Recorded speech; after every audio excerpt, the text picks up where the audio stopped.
Bonjour à tous, alors on se retrouve aujourd'hui pour corriger le 51. C'est un petit exercice très rapide et on a donc une fonction f qui est définie sur 0 plus l'infini, attention sans 0, hein, et f de x est égal à 9 sur 2x.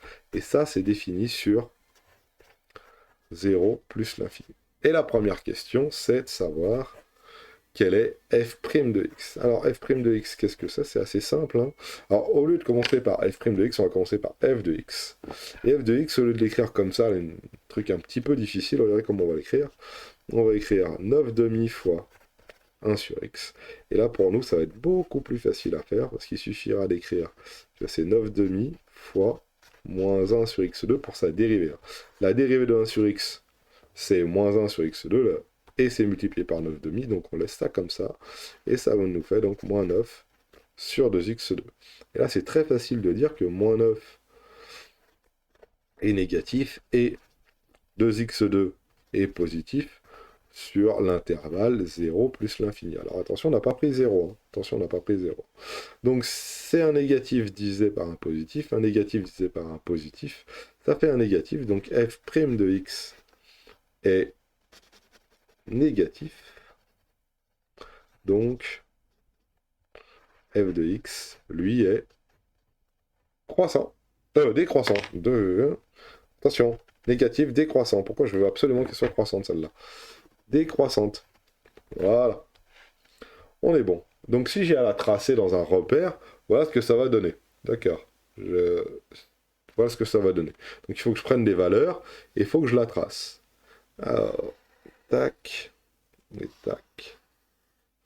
9 demi, ça va être une fonction qui va être décroissante comme ça.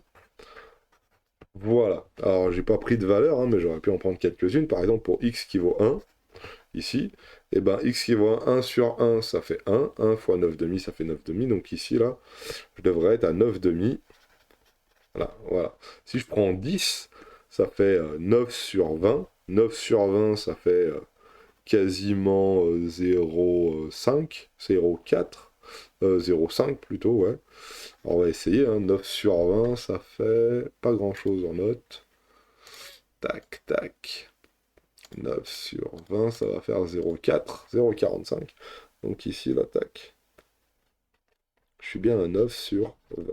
Et si j'avais pris 0,1, 0,1, ça fait 9 sur 0,2. 9 sur 0,2. Et là, ça fait 45. Donc ici, normalement, je devrais être très très haut, hein. Donc ici, 45. Voilà pour la représentation graphique de cette courbe sur 0 plus l'infini. Alors je vais aller un tout petit peu plus loin, parce que c'est intéressant de le faire. Alors j'aurais pu aussi la représenter à l'aide de la calculatrice, hein. Regardez, hein, je vais dans le menu graphe ici, je tape 9 divisé par 2x, et je la représente, hein, et c'est bien quelque chose, voilà, comme ça, hein, qui décroît, qui ressemble quand même drôlement à ma courbe. Si je veux établir son tableau de variation, qu'est-ce qu'il faut que je dise? Eh bien, il faut que je dise que f' de x est donc négatif, ici. De 0 à plus l'infini, c'est bien négatif. C'est ce qu'on a dit, hein. C'est la partie c'est la partie qu'il y avait là. Maintenant, la question est, c'est la partie qu'il y avait là. Sur 0 plus l'infini, c'est négatif, la fonction elle est croissante. Maintenant, qu'est-ce qui se passe avant 0? Bah ça change pas en fait, hein. Si je prends un x qui est négatif, x au carré c'est positif, 2 fois un positif c'est positif, donc c'est aussi négatif. Donc la fonction f, elle est décroissante ici, c'est ce qu'on a vu actuellement, et elle est aussi décroissante avant.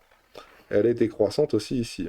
La seule grosse différence, c'est qu'elle n'est pas définie pour x égale 0. Donc si elle n'est pas définie pour x égale 0, dans un tableau de variation, on va pas, et dans un tableau de signes même, hein, on va mettre une double barre. Si c'est pas défini, double barre.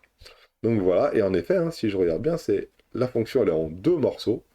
Un morceau à gauche, un morceau à droite, hein, on la voit bien ici, hein. Tac, tac, hein, un morceau ici à gauche, un morceau ici à droite, et à chaque fois c'est décroissant. Voilà, c'était un tout petit exercice de 51 qui était assez facile, et on va passer aux exercices d'après, qui est étudier une fonction sous la forme p de x plus k sur x, où là ça devient un petit peu plus compliqué.